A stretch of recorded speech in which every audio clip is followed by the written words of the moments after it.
Are you an established small business owner or aspiring entrepreneur?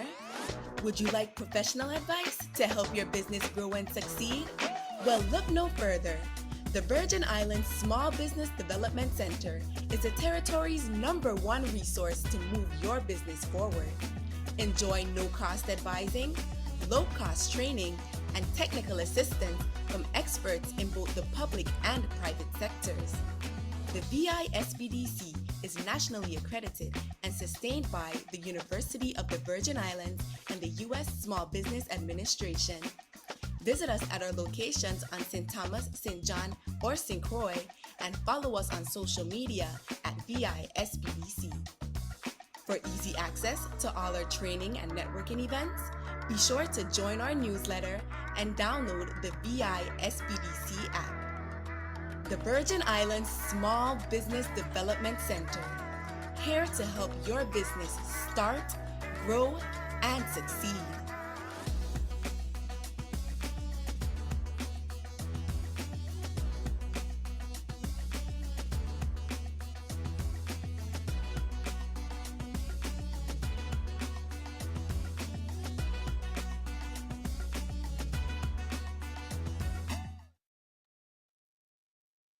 Hi, good morning, and welcome to the VISBDC's hosting of Building Sustainable Habits for Small Business Growth.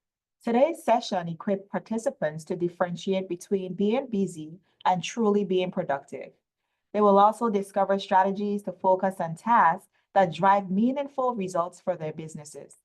Overall, this session aims to enhance entrepreneurs' efficiency by prioritizing high-impact activities. Allow me to introduce today's lead presenter, Mr. Langley Shazar. Mr. Langley Shazar is a writer, speaker, and advocate with a passion for storytelling, empowerment, and community service. Raised in Bristol, VA, and now based in the U.S. Virgin Islands, he engages in civic and creative pursuits, working with organizations such as the American Red Cross and the VI Youth Advocacy Coalition. His background spans process engineering, global operations, and legislative leadership, but his true calling lies in the arts and social impact. An accomplished poet and columnist, Langley has contributed to multiple anthologies, magazines, newspapers, including his current column, The Lounge in the St. Thomas Source. He has authored 7 books covering poetry, self-improvement, and inspiration. Through The Casual Word, his YouTube talk show, podcast, and publishing platform, he fosters dialogue and uplifts voices in literature and personal growth. As a collector of antique books and typewriters, Langley finds inspiration in history, philosophy, and the written word. As e-pastor of New Life International, he merges faith with action, believing service is a responsibility. His mission is clear: break stereotypes, cultivate awareness, and inspire transformation one word at a time. The Casual Word and Casual Radio YouTube and podcast website is thecasualword.com and the email thecasualword@gmail.com. Here's a friendly reminder to place your questions in the chat, and they will be addressed either directly in the chat or later during a question and answer segment. A copy of this presentation will be attached to the post survey email sent directly after the live event. So without further ado, Mr. Shazar, the floor is yours.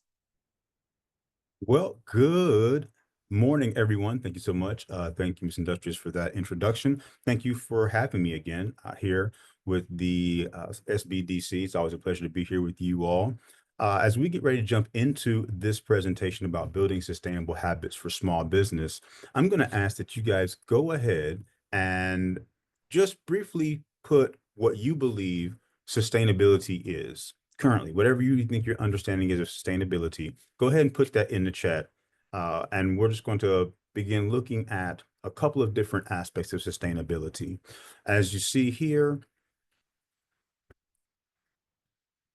some of my accolades, if you will, some things that I've accomplished and things that I'm doing currently spans everything from the private sector to the public sector, nonprofits, and creative outlets.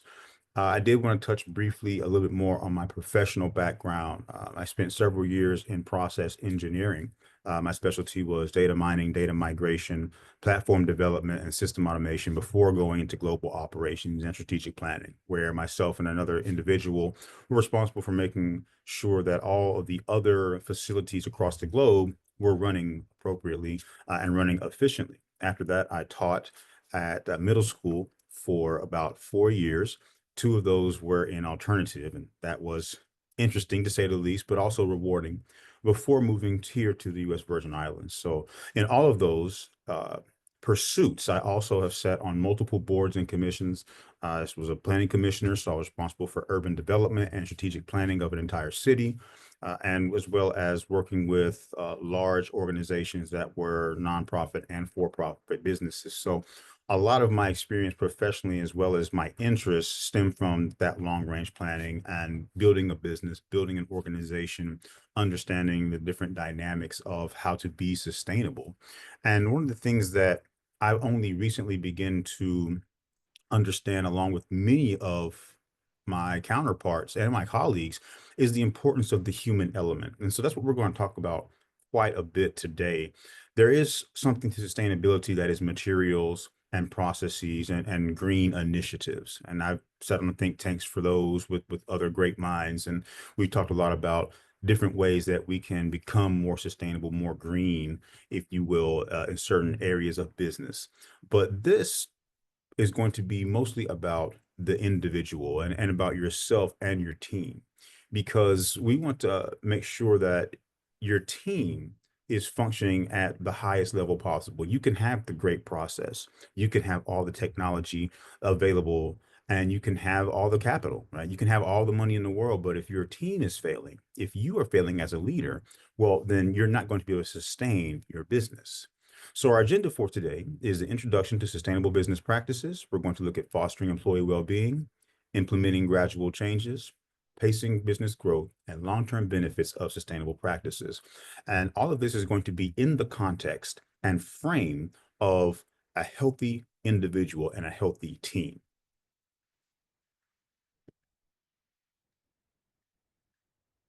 So we're going to look at sustainability. And Ms. Industrious, I have you help me a little bit with what people were putting in the chat in terms of their understanding of sustainability or being sustainable. Most of the time we think about that purely in the context of materials and processes and trying to find things that are recycled or 100% organic and that kind of thing when we think about sustainability. Most of what we know that has been given to us, and most of the things that have been displayed, is around the material standpoint. Recycling, reducing, reusing, changing the way that we look at our materials, right? Being able to repurpose materials and those sorts of things. And that's very much a large part of being sustainable, but especially if you're a small business, you don't really have the capital in a lot of cases, and you don't have the experience or expertise to really start harnessing that area of sustainability. But there are sustainable practices, and that's what we're going to talk about, as well as talk about your sustainable team, because a lot of times, and I don't want to get ahead of myself, but the burnout that we experience both as entrepreneurs, as business owners and business leaders, and teammates, is because we're not being productive. We're just being busy. We think we're doing a whole lot of stuff, and we're doing all these different things that we are going to be successful. And being busy just means there's a lot of activity, but is it being productive? Is it actually generating and moving you toward your business goals? And this is where we talk about this first definition: current need versus future need. We have to ensure that you have a focus on your long range goals, and you have a focus on what the future generation of your revenue looks like, but you cannot forgo what's happening right now. Likewise, you cannot look at right now and not be thinking about what has to happen in 6 months, in a year, in 3 years, in 5 years, right? So it's a balancing act of making sure that you are outing some fires, making sure that you are proactive in your engagement with your team and with the community or with your clients, but also looking ahead and saying, I need to make sure that some of the things that I'm doing today are going to yield positive results in the future. And this is part of that responsible resource management. Again, today we're going to talk about the fact that the people, yourself included, are the most important resource that you have. I want to reiterate that you can have the money, you can have the tools, you can have the infrastructure, you can have the technology, but if you don't have the people, well, none of that stuff's being used. If you don't have the people, especially if you are in a service industry or in the service sector, you provide a service of some sort, you need people to provide that service in a lot of cases. So I want to make sure that we understand that we have to take care of our folks, ladies and gentlemen. And something that I have seen here, especially as I've only recently been in the Virgin Islands, is there is a lack of genuine sympathy and empathy for people within the work culture. So people that you are leading or working with, we seem to lack that professional level of intimacy with them. And so we're going to talk some about that as well, because I think it's important to understand that if you have a healthy person and a healthy team, and you yourself as a leader are healthy and in a good emotional state, and you got general overall positive well-being, well, everyone's going to function better and everybody's going to work better, because one of the things that we'll talk about later is the importance of collaboration. So again, we define sustainability as being your current need versus your future generations, and what that balance looks like. That balance includes having responsible resource management and long-term planning. So in contrast with the theoretical portion, there are again some physical and tangible aspects of sustainability, right? Material practices, this is making sure that you are utilizing things that come at a low cost to you, right? So if you can make that return on investment, you can create that markup, that marginal markup, so that you can have a revenue stream, but also making sure that it's environmentally conscious and that you are trying to do your best to lower your carbon footprint. We understand acutely here in the territory the effects of what climate change is doing, and the way that we've seen all this rain currently. Some of the storms, low-lying areas are flooding more and more frequently with more severity. So there is a part that we all have to play, no matter how small it may seem, and to make sure that we are being environmentally conscious and socially conscious as well. This is part of your green practices and part of your sustainable practices. So there are some things that go into that from a very practical standpoint, in terms of where you source your materials. Are they vertically integrated? Who's your provider? Who are the people you're getting your materials from? What are your processes? How do those processes flow in terms of being environmentally conscious? What are you doing with your waste? All those things are kind of a different conversation from today. That's more of the very technical side of sustainability. And though it's important, that's relatively easy information to obtain. You can go anywhere and look up, sustainable practice and sustainable business, and it's immediately going to give you all of those technical aspects of becoming sustainable. Today, we're going to talk about well-being, a positive workplace culture. I cannot emphasize this enough about having a positive workplace culture. Fostering well-being and being able to support each other. It says it here, it enhances morale and productivity. And I think that many of us are currently in situations, or have been in situations, where we have seen the quiet quit take place, where people feel disenfranchised. They feel like their opinion, their voice doesn't matter, and that no one's going to listen to them, even if they have a great idea. And so they stop producing, they stop providing ideas, they stop providing input. Some of them stop showing up to work. And those individuals are likely people that are necessary to the function and the progress of the organization. One of the other areas that we talk extensively about here, in my current role at BIT in project management, is change empowerment, change implementation. And another area that we historically have not done a very good job at is making sure that not only the end user or the client or the customer has some level of input, so that we have a frame of reference, but also making sure that internally, as you are building out a change and you're considering a change, that you bring those affected individuals to the table to talk about the change and the transition. Maybe they have a perspective that you haven't considered yet. Maybe they have some knowledge that is necessary to make this an effective change. And so one of the things that we have got to stop doing is this top down change implementation where you come in and you say, well, this is it, this is what we're doing, and deal with it. You are almost always 99% of the time going to get some severe pushback, which makes the implementation difficult, which makes the adoption difficult, and which makes the progress difficult. So as leaders, especially, it would behoove us to make sure that we take the time to engage with all the stakeholders, not just the people who are going to be paying your bills, not the people who are buying your service, but the people who are going to be executing the actual change and executing the elements of the change once it has taken place. And this is part of that adjustment and adaptation. So that is probably the most important thing that we'll discuss. There's going to be some other things coming up, but I really want to emphasize the workplace culture and change empowerment.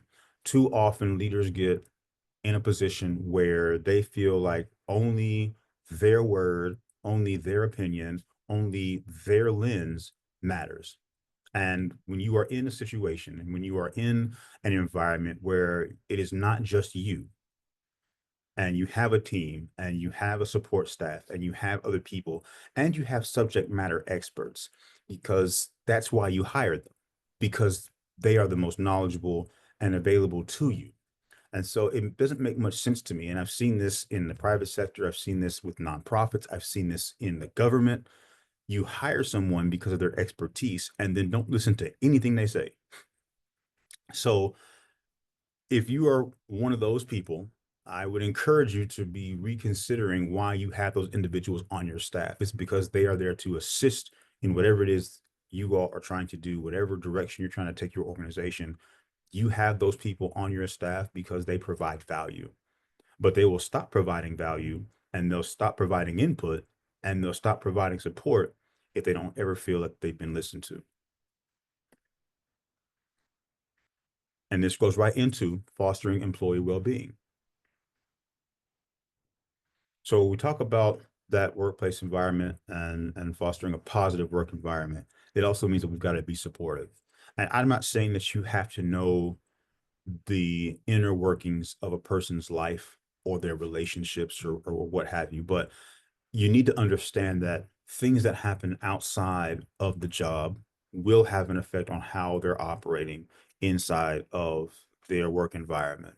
And so we need to make sure that you have that open communication, that you are not just talking about whatever's happening at work, but that you take a moment to understand where they are mentally, where are they emotionally, is everything okay?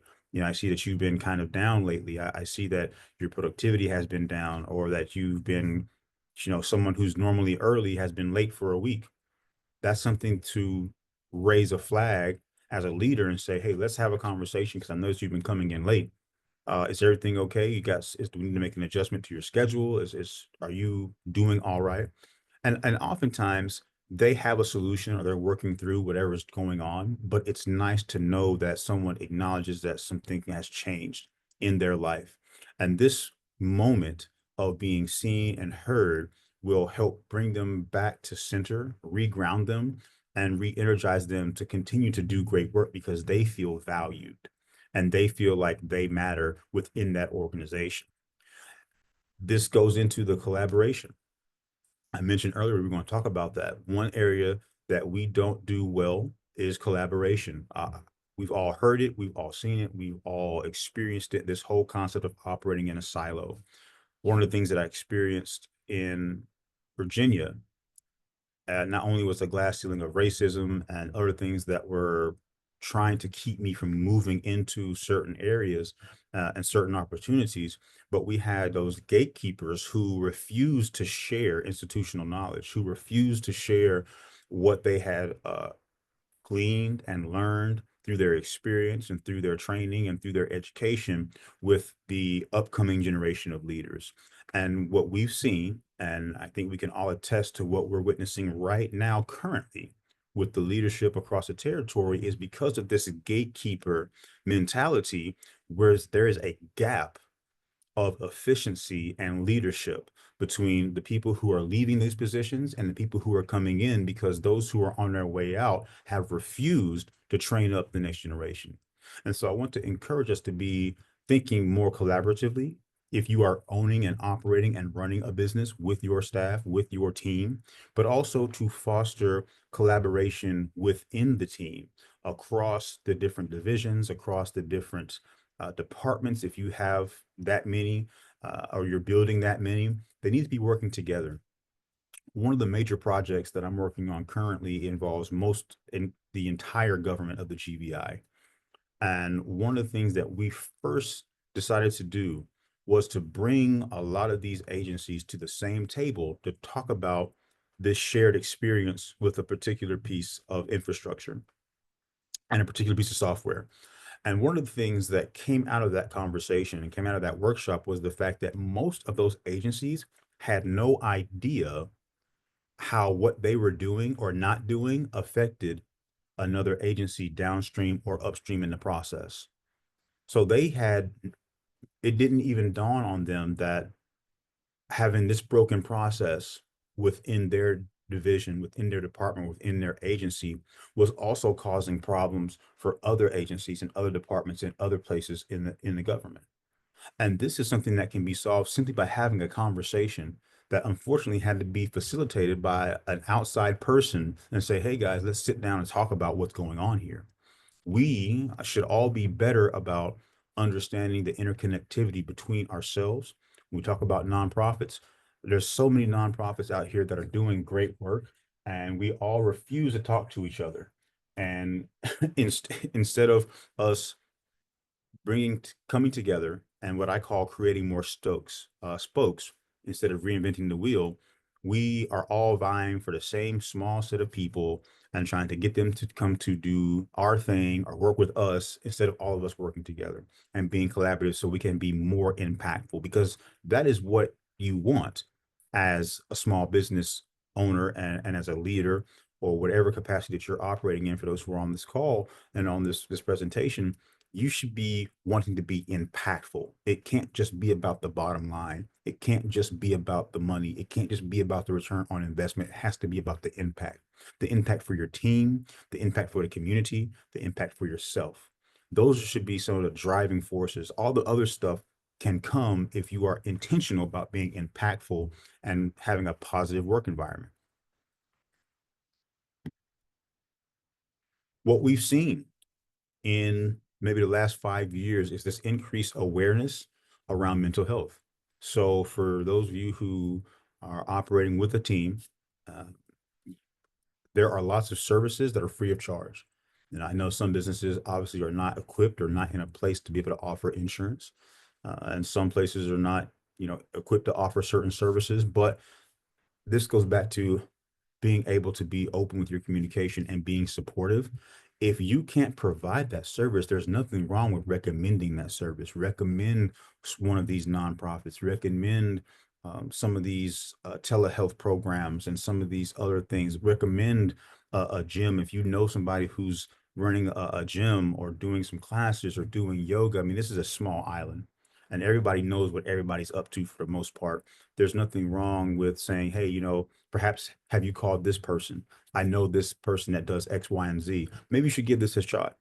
Again, you can't force anyone to do anything, but simply caring enough to acknowledge that something is off with them and offering some support and particularly a solution goes a long way with helping them get back on track and feel valued and feel appreciated. So the more we bring awareness to the importance of mental health in the workplace, the more services, of course, will become available to us. But we also have to make sure that we are offering the idea if we cannot offer the actual service ourselves. So one of the things that has come up a lot in recent conversation, and I believe this was definitely a during and post-COVID where you saw a lot of people not wanting to come back to work without the opportunity to have a flexible work schedule or remote work options. And not every industry, not every job can offer this by virtue of whatever service they provide or whatever business sector they work in. But there's a lot of jobs that are able to accommodate flexible work schedules and remote work options. And, obviously give them some time management training for those who have to be in the office a lot more.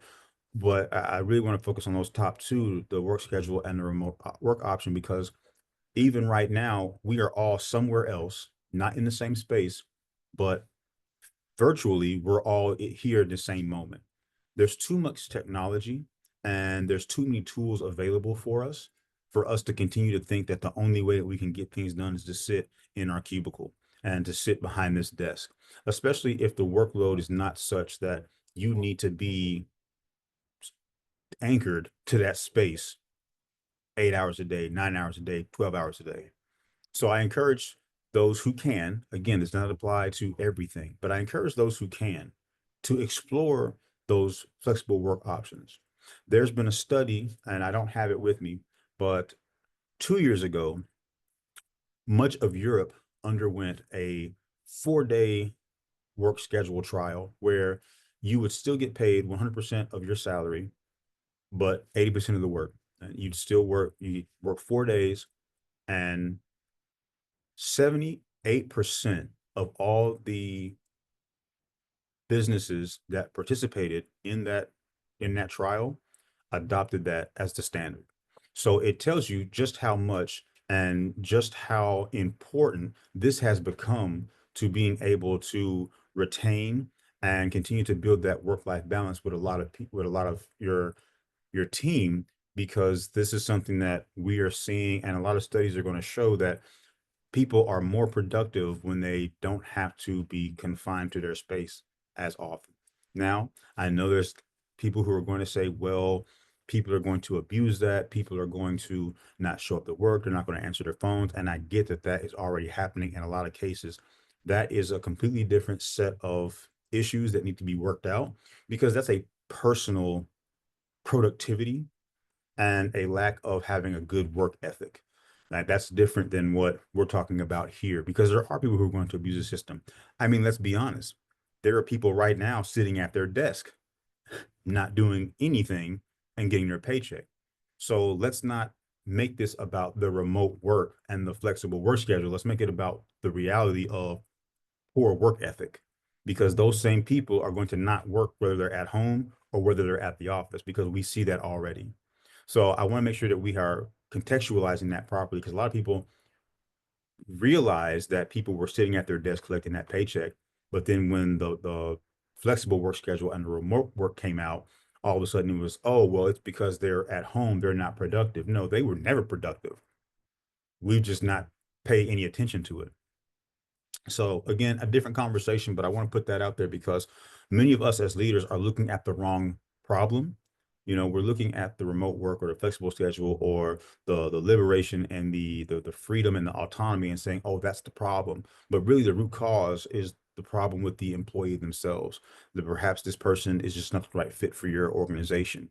Perhaps that person is just not the right personality.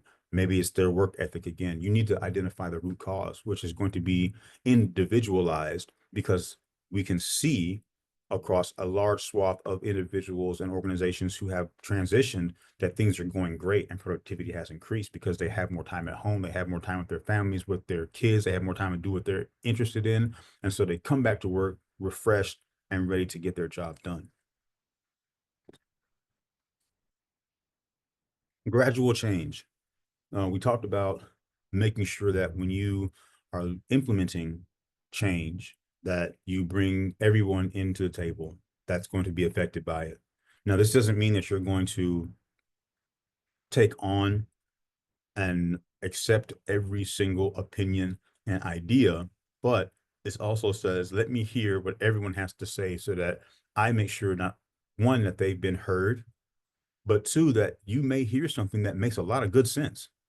You are not the smartest person in the room. And a good friend of mine that I do speaking engagements with, he always says, if you're the smartest person in the room, then you're also in the wrong room, because you should be able to learn from anyone. You should be able to learn from everyone, especially when we look at those subject matter experts, those people who do that job day in and day out, whether they have the education and the degree, or maybe they just have 20 years of experience.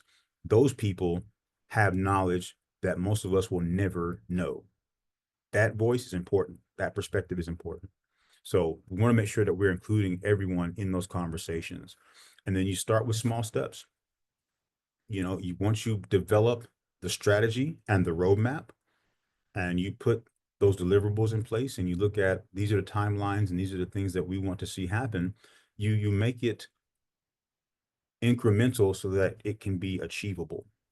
Right? You want people to be able to digest what's happening. And so when you start with small steps, you're going to reduce people feeling overwhelmed, feeling it's going to be unmanageable, and feeling like they're just going to go ahead and quit before you get started, because now they already see this is just too much to deal with. And then the integration of your practices. One of the things that, when we talk about habits, and one of the things I try to live by, and I talk to a lot of people about, is that practice creates habit. Habit creates culture, and culture creates lifestyle. And that's what we're trying to get to, is this lifestyle of making sure we're being productive and not just being busy, that we're not just doing stuff to be doing it, but that we are deliberate and judicious about what we're going to do, because it's going to move us forward. It's going to put everyone in the best position to be successful. And so you've got to start with those small steps and the small things that you need to look at. And we have a phrase that many of you have heard before, which is low-hanging fruit. That refers to the easiest things to get some wins. What are the things that you can do right now that are easy wins that will go a long way within your organization, with your team, with yourself, and with your brand, right? That's always where I suggested people start. Look at the totality of where you are, do that assessment, look at where you want to go. We talk about the long range planning, and then say, okay, what are the things we can do, the small steps we can do right now that can have big change, that low hanging fruit. Go ahead and pick that stuff off, because then you not only do you have some wins, not only have you built momentum and morale, but now you can reallocate those resources, those brains, and sometimes that capital to those larger projects that are going to take more time to get accomplished.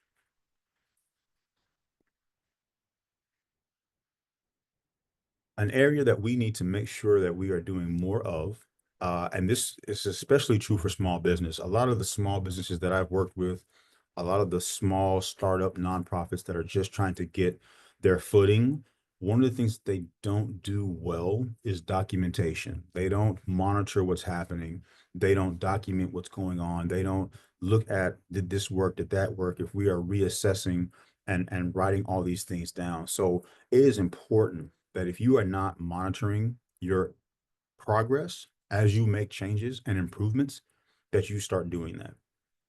When you have a roadmap and you have a document, and it could be a fluid document in terms of it's going to undergo some changes. But the point of having it is that you have something to refer back to. You've got actual verifiable information that shows you that, okay, yeah, we tried that and it didn't happen because of X, Y, and Z. So that we know that's not going to work. Or we tried that then, but under those circumstances, it couldn't work. But now we've applied X, Y, and Z and these extra steps and these extra people. So now we can revisit this based off of what we've already accomplished and be able to move to the next step. That's an incremental adjustment. And then being proactive, of course, is simply looking ahead and saying, okay, based on where we are today and where we're trying to go and what we've accomplished, it is reasonable to believe that we can take this next series of steps to get to this next deliverable or this next goal.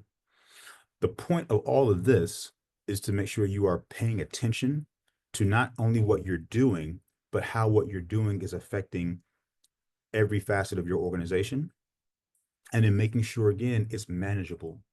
We often come in with this shotgun approach, dump everything on everybody's lap. No one has any idea what direction to go in. They don't know where to start first. They don't know what they even need to be doing. And a lot of times they don't even know why they're doing it. And this is why it's important to foster that collaborative environment and to foster that open communication and foster that positive work culture, because some people really need to understand why the change is happening and why the change is important. It doesn't even matter if the change is arduous and difficult. If they understand why, you're going to see them rise to the occasion and do the work. But if it's because I said so, you're going to continue to get more pushback. You're going to continue to get more opposition for the change. And even if that change is necessary, especially if the change is necessary, it is important to have transparency and help your team understand why it needs to happen. And this is part of being productive with your communication and not just being busy. You're not just talking to be talking. You're not just having meetings to have meetings. You're not just writing stuff down to write stuff down. There should be a focal point. There should be a goal, and there should be a clearly defined element to everything that you are doing, at every step that you're doing it.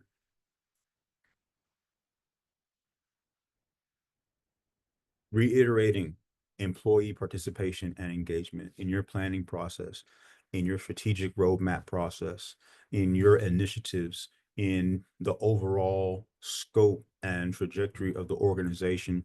You have got to make sure your team is involved. Again, this is not to say that you're going to take everything that everybody says and you're going to implement every single idea. That's not feasible. That's not practical. But the idea is that you can see where everybody's head's at. You can see what perspective and vantage point they have. You can see the differences in ideas and opinions, and you can build something that's comprehensive based on all of those attributes that will allow you to avoid more pitfalls and to plan for some things and have some risk mitigation strategy based on what the entire team has recognized as areas where there are opportunities for improvement, as well as areas where you may find out that this is going to be a problem down the road. Right? So planning for those things is important. And I want to stop right there and say, when we talk about this employee participation and collaboration, that many people think that the planning phase takes too long. I've talked to a lot of businesses. I've talked with a lot of agencies inside the government and other places who are like, "Ah, we're still planning, we're still planning, and we're still planning." Everybody wants to get to the execution, right? Everybody wants to see boots on the ground. Everybody wants to see things happening. But again, is it productive or is it just busy? Are you doing work just to say you're doing work, or are you making actual change? The planning phase should take the longest because you are preparing for every eventuality that you can think of. You should be able to plan and strategize and have a roadmap that encompasses any and all possible risks, again, that you can think of. There are going to be some things that will arise that you were not prepared for, but those should be easier to deal with because you have done the planning. So it is okay if the planning takes 6 months and then the execution and the implementation only takes 2 weeks. Or would you rather take 2 weeks to plan and then take 6 months or 2 years to execute because you keep running into roadblocks, you keep running into having to do rework, you keep running into non-value added activity, you keep having to go back to the drawing board? Which one makes more sense? You're costing yourself a lot more money going backwards and having to do stuff over and over and over again than simply making sure you've planned accordingly so you can execute one time. And again, for that to be comprehensive and robust, you need your employee participation. Pacing your business growth, it goes back to incremental change, goes back to being able to manage your change, manage your progress, right? Because these are the things that you're going to run into. You're going to strain your resources. Again, we're talking about your people more than anything else. You're going to strain your people if it's not collaborative and they don't feel like they're being valued or being included. There's an emotional strain that happens along with the strain of trying to execute. This dilution of company culture, this is where you are going to start seeing everyone not caring or caring much less and not operating in excellence, not doing their best, not being productive. Why? Because the company culture is one that says, well, they don't even care about me. They don't care what I have to say. They don't care what I think. They don't even know if I'm here or not. Right? That's important. to make sure that you are not getting into that pitfall. And that's what rapid expansion does, because you're so focused on the goal, you're so focused on trying to get things done and being busy that you're missing some of these other things. And this quality compromise is, sometimes we talked just now about the planning versus execution. That's a quality compromise. You plan to execute in a very high quality fashion, high efficiency fashion.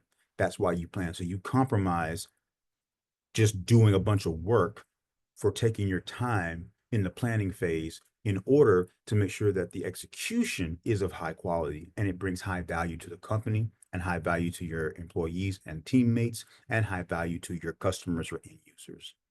And that's what pacing looks like. So when we talk about sustainability, we're really talking about pace.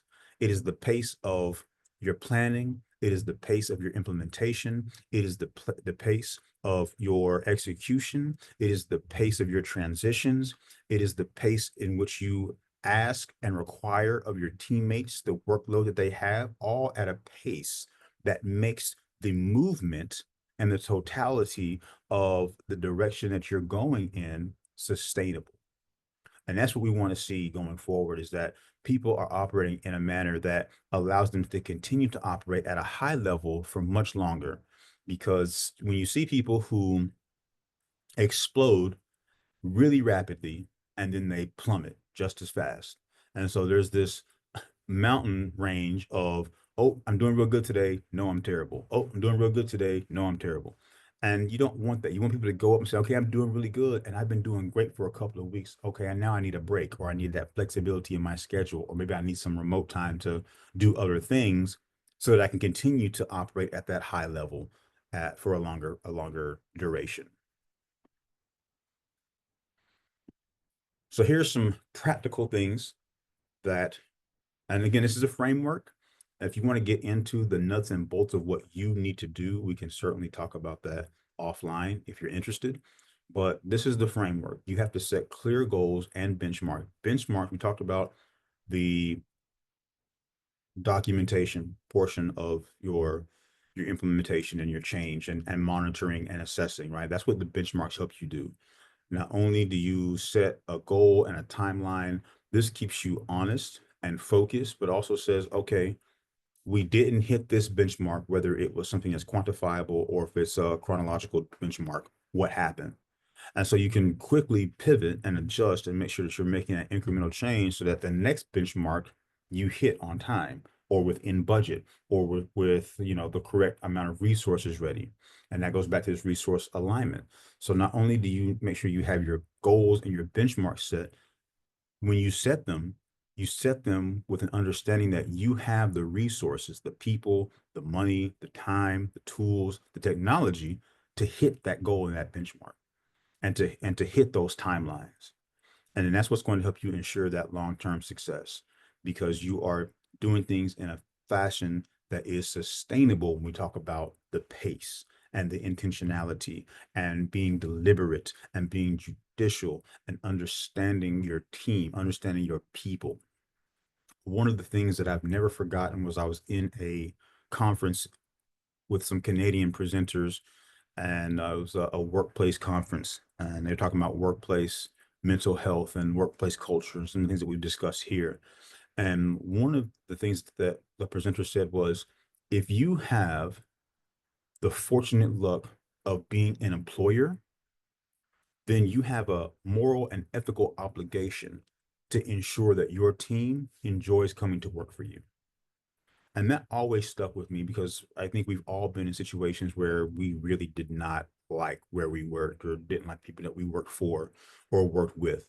And I don't think that we take enough onus as leaders on ensuring that we are creating that positive workplace culture, and we're creating that culture of collaboration, and that we are making sure that we are planning appropriately, that we are understanding our needs and understanding the direction that we're going in. And then, of course, being open and communicative with the team, making sure they've got some buy-in. There's all these things that we've been talking about this morning are all things that a lot of leaders miss. And then they wonder why no one wants to come and work for their organization. They wonder why no one wants to come and work for them. They wonder why people who work for them no longer speak up, no longer bring ideas to the table. They have all of these inquiries about what has transitioned and they don't look at themselves and say, maybe you have been the problem the entire time.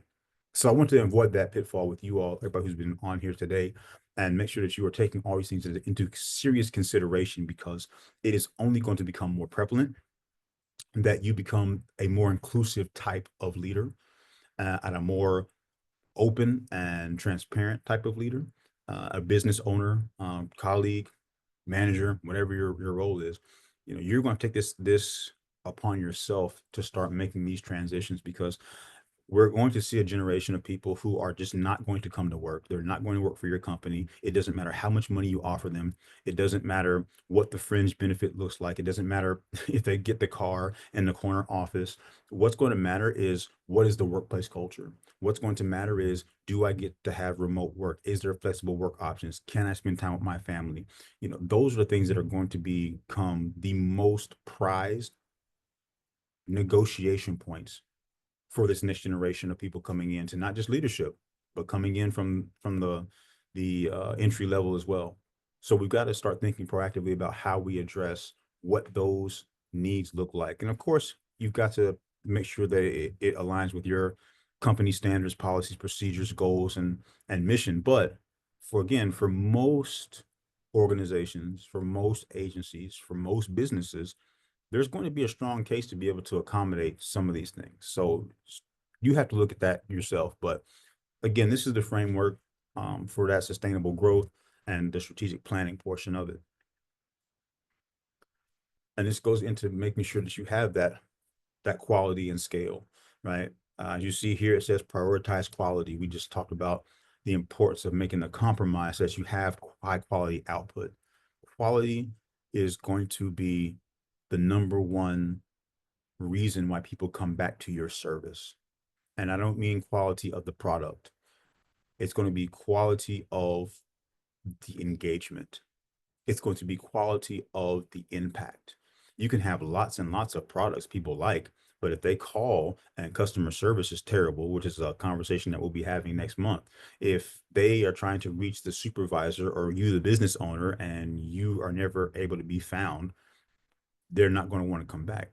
We talked about some other areas in business where if you are setting schedules for your organization, let's say you got a small business, it's just you, or maybe it's just you and one other person, and your hours of operation are never consistent, well, people are going to stop looking for you. They're going to stop wanting to use your service, no matter how good your service is, because you're unreliable. So your quality has to be prioritized. If you are working in a larger agency, the quality of your output has to be prioritized. The quality of the output of your team, if you're leading a team, has to be prioritized. And that's part of what those sustainable operations look like, and part of creating that balance, that sustainable pace, and that, again, that collaborative environment where people feel like, hey, we can really do this. We can really move forward. We can really change what's happening here. There's got to be buy-in. They have to believe it. And that belief starts with your leadership. That belief starts with allowing them to be heard, to be seen, to be understood, to be valued. And then all these other things can take shape. And that goes into that growth and core values. One of your core values, for those who are starting a business or who run a business, one of your core values has to be a positive workplace environment, positive work culture. That's got to be one of your core values. Your team is going to make or break you. And that's really where you got to make serious strides, because we are so far away from the industrial model where everybody's a number and anybody can do that job, and anything that you can do, I can do better, and all these kinds of different ideologies, right? We are way past that in 2025. People want to know that they matter, and it doesn't take a lot for them to feel valued and cared about. So don't think that this is some mystery that you can't unlock. Don't think it's going to require a bunch of incentives and pizza parties. It's not that. It's simply being a human being in most cases. And that's going to go a long way with your relationships with people inside your organization, the people that you interface with and engage with outside of the company, your clients, your customers.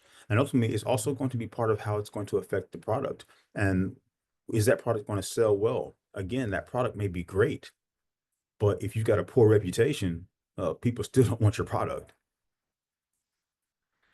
And that's part of the long-term benefits, right? This is, you're going to see from your employee standpoint, you're going to have great employees that want to come to work, and do well. That's going to increase the productivity. You're going to see people who are going to be excited about bringing ideas to the table. You know, turnover is going to decrease rapidly. You know, people, you want to be in a position where people, when you have an opening, you've got people clamoring to get into your organization because they know what kind of environment and culture you foster. And they know what kind of team that you want to have and how that output looks like, and what the things are that you all are working on trying to accomplish. And so you want a high demand of individuals for positions when they're open. You don't want to have a position vacant that no one wants to come and work for. We see that quite often. It always puzzles me that people don't look at it and say, I wonder why no one wants this job. Right. And especially if it's a job that pays pretty well and, you know, has some other benefits to it, and you still can't get that job filled, there's some things that you need to reevaluate about your organization. And we don't like to hear that. We don't like to think about that. We don't like to think that it's us, but sometimes we're exactly why people don't want to come and work for us. And in terms of your brand, you know, your sustainability as a priority, and your quality as a priority, your pace as a priority, your people as a priority are going to help you with your brand image. It's going to attract different types of customers. You're going to be able to diversify your client base. And you're also just going to be able to create a culture and a work environment that's going to positively impact the people who work with you, and work for you, which is going to impact their community because they're not miserable. They're not angry all the time. They're not disgruntled all the time. You know, that is something that we don't look at enough as our responsibility, is that when you are creating a workplace that's toxic and that's hostile and that people don't want to, but right now they have to come to work, those people go home and are self-destructive. They go home and they are outwardly destructive, and they project into the community, and they project into the store and into the workplace that, you know, other people are frequenting. And you see this ripple effect where if you would simply create a different culture and a different methodology and a different way of dealing with the people that you are working with and working for, you would see a reduction in some of the stuff that we're seeing. Not everything, but some of it is directly related to the fact that people are miserable at work. And some people just don't want to work, right? We know that. That's that same person that has a poor work ethic that's not going to do their job, whether they're remote or not. And, you know, we get that those people exist. They just don't want to work.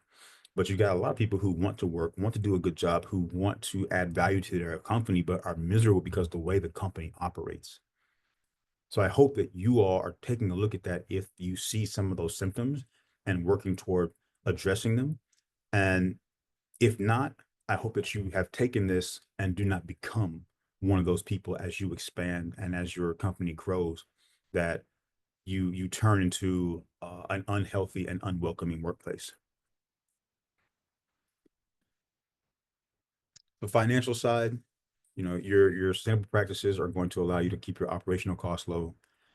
Now you can see the lower your operational cost, the more you can put into salaries, the more you can put into capital outlay and investment projects, the more you can do other outreach initiatives and some different things in your community. Efficiency operates in that same model. You know, the more efficient you are, the less waste you have. And from a productivity versus busyness aspect, non-value added activity is not productive. So if you're efficient, that means you're reducing non-value added activity, which means you're going to be productive, which means you're going to be profitable in a lot of cases. And then you look here at this slide at the bottom, that organizational resilience. And you can see that resilience encapsulates 5 areas, which is leadership, culture, people, process, and infrastructure. And the leadership, culture, people, those are the pillars of organizational resilience. Process and infrastructure, that's technical. That's things that can always be addressed through software, through equipment, through, you know, consulting and some different things. But if you've got poor leadership, you're not going to be resilient. If you've got a poor workplace culture, you're not going to be resilient. If you have poor people on your staff, or you're treating those people poorly, you're not going to be resilient. You're fast tracking your own demise. And so we want to make sure that especially now in an uncertain economy, that you're doing your best for your growth long term. And those three items, leadership, culture, and people, are going to be how you sustain and how you survive in what's happening in our global economy right now.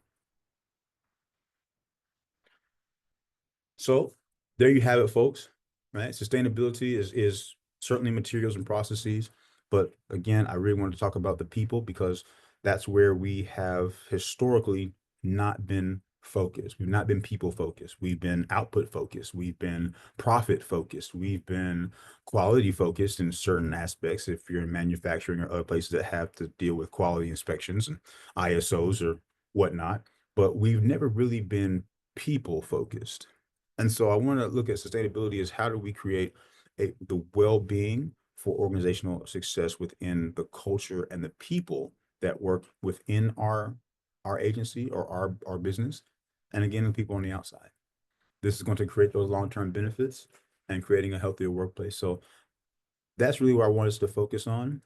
Again, you can get into the technical aspect of sustainability, and many of you may not even operate with a model that requires you to be looking at recycled goods or different types of processes or vertical integration and different areas where you need to become more green and more sustainable from a material standpoint. Many of y'all may not even be thinking about those things. So we want to make sure that, especially for those of you who don't operate in that ecosystem, that you're looking at your people, because that's where you're going to really see a change in what's happening in your organization or in your business, or as you dream of growing, you want people to want to come to work for you and want to come to work with you. So I appreciate everybody's time, and you can again reach me at thecasualword@gmail.com, or you can call me. I'm very accessible. So if you have interest in not diving a little bit deeper into working with your people, we can definitely do that. I'm available for those workshops, those types of trainings. If you know people who think would benefit from me bringing a presentation, we can talk more about what I do for that process and how I tailor a presentation based on what the organization needs or company needs. So we can definitely have those discussions as well. I definitely want to thank the SBDC again for allowing me to come and speak. That's all their information there on the screen. We've got several other presentations lined up for you all coming in the very near future. So I look forward to seeing you, and bring a friend to the next one that you decide to attend. So thank you guys again. And we are going to actually get into Q&A. So what I'm going to do now is actually stop sharing my screen. I'm going to come on camera, and I'll be able to see the comments or questions that you guys have had. I didn't have any while we were going, or if I did, I didn't, I couldn't see them. But we're going to stop sharing the screen so that we can have some open discussion if you all are up for that. So please, please, please, this is a safe space. So, as comfortable as you want to be about talking about different aspects of what we discussed today, feel free to ask questions, or, just talk about your experiences. The floor is open if anyone has anything.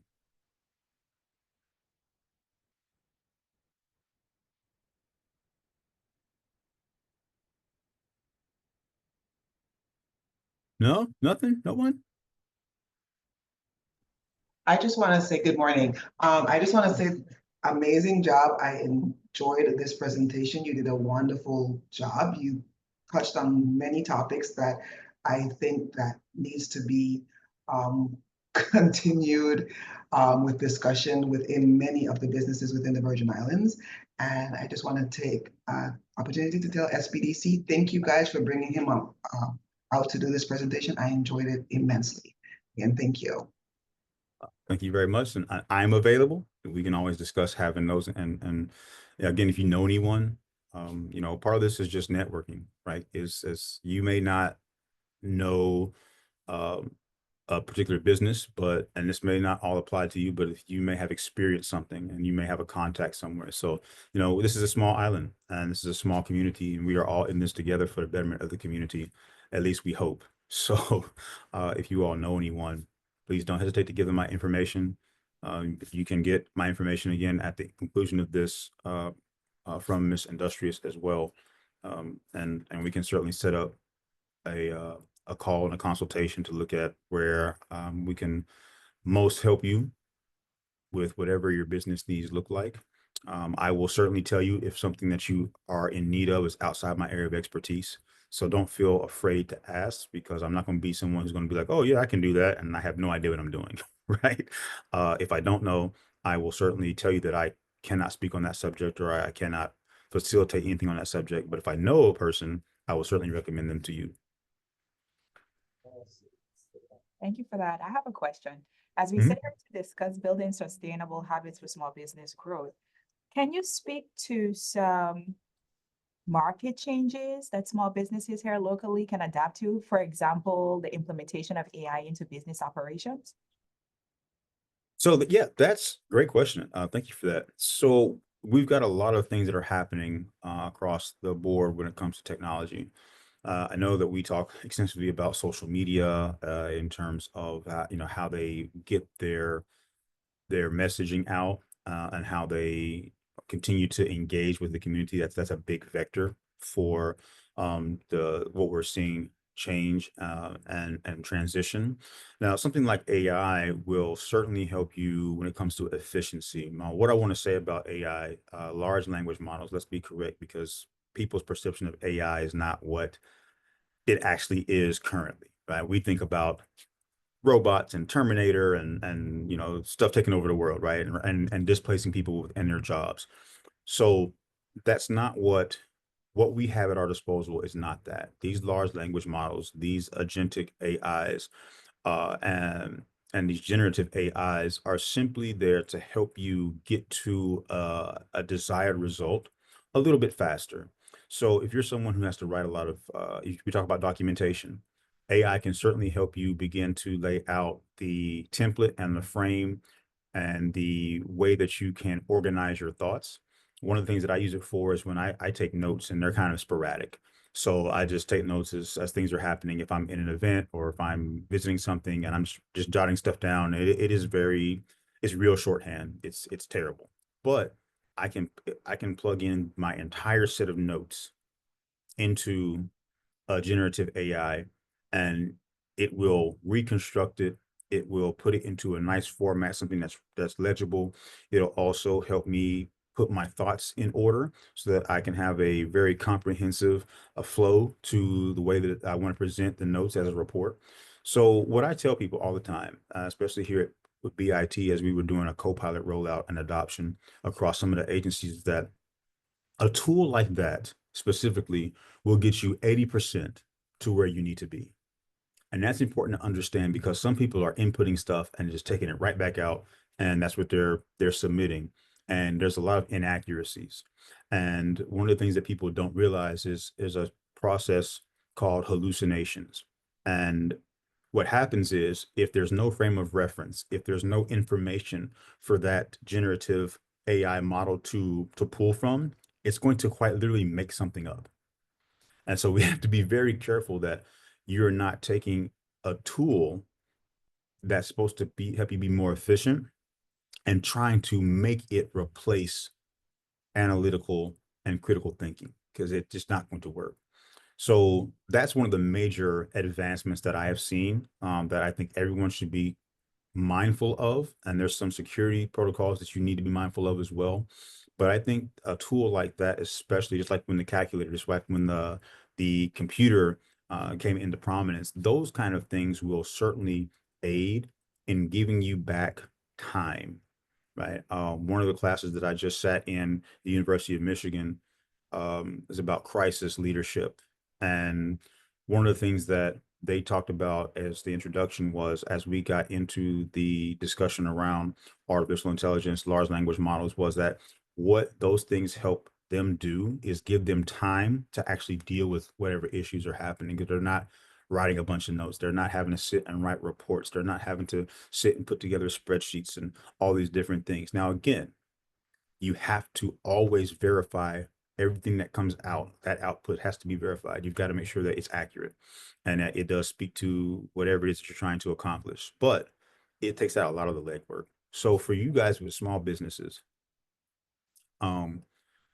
that's an area where it can greatly help you get client facing faster and more often. And if you're providing a service, you know, it's a place where you can get some feedback.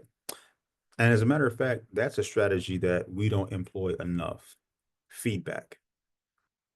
If you provide a service or you have a product, you need to start making it a habit to get feedback. A lot of times we think that we're giving a great service. A lot of times we think we've got this stellar project and everybody loves it, when really it's got a lot of problems, but no one has a mechanism to find out what those problems are. So I would encourage everyone who's going to listen to this later, if you are beginning your business, or maybe your business has been operating for some time, but you haven't quite figured out what is keeping you from that next step, start getting feedback, start getting surveys. Those are things that'll help you get a clear understanding, especially if they're anonymous. People are going to really be open if they know it's their name's not attached to it. And it's not an attack. Think of it as an opportunity to learn. That's another habit, right? When people give you feedback, it's not an attack on you. They don't know you. They know your business. They know your service. They know your product. So when people have commentary, when they have feedback, when they have even criticism, it's not an attack. That's an opportunity to learn and get better. So those are two habits that I definitely would encourage you all to begin to practice, right? Practice it so it becomes habit, and then it becomes culture, and it becomes part of the lifestyle of how you operate as a business owner. You know, make sure that you're getting feedback, and don't think of the feedback as a personal affront. It is simply their perception of their experience, which they have a right to have, and you have an opportunity and an obligation to change that perspective and change that perception.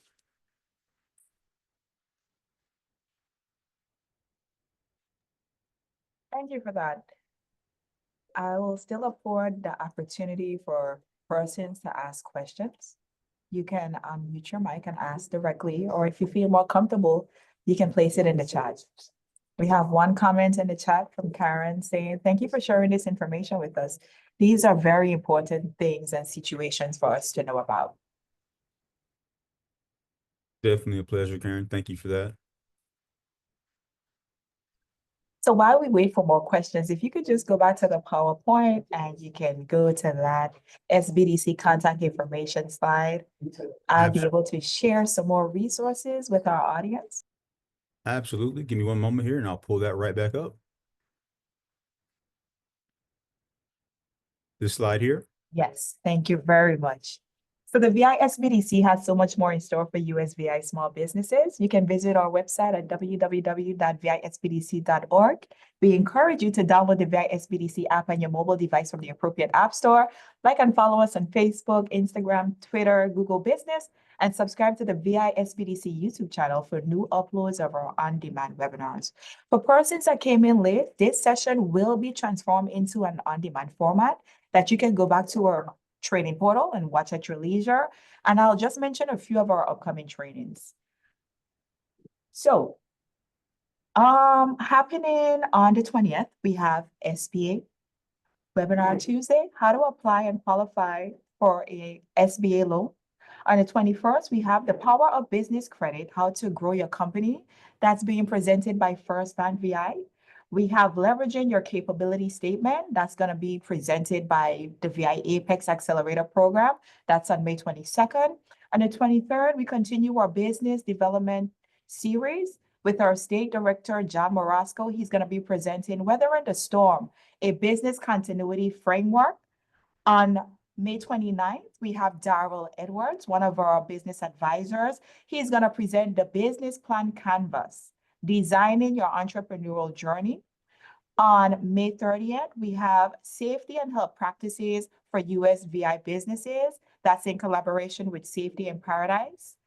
On June 3rd, we have SBA resources every small business should know. We have VBAC, our USVI and Puerto Rico office.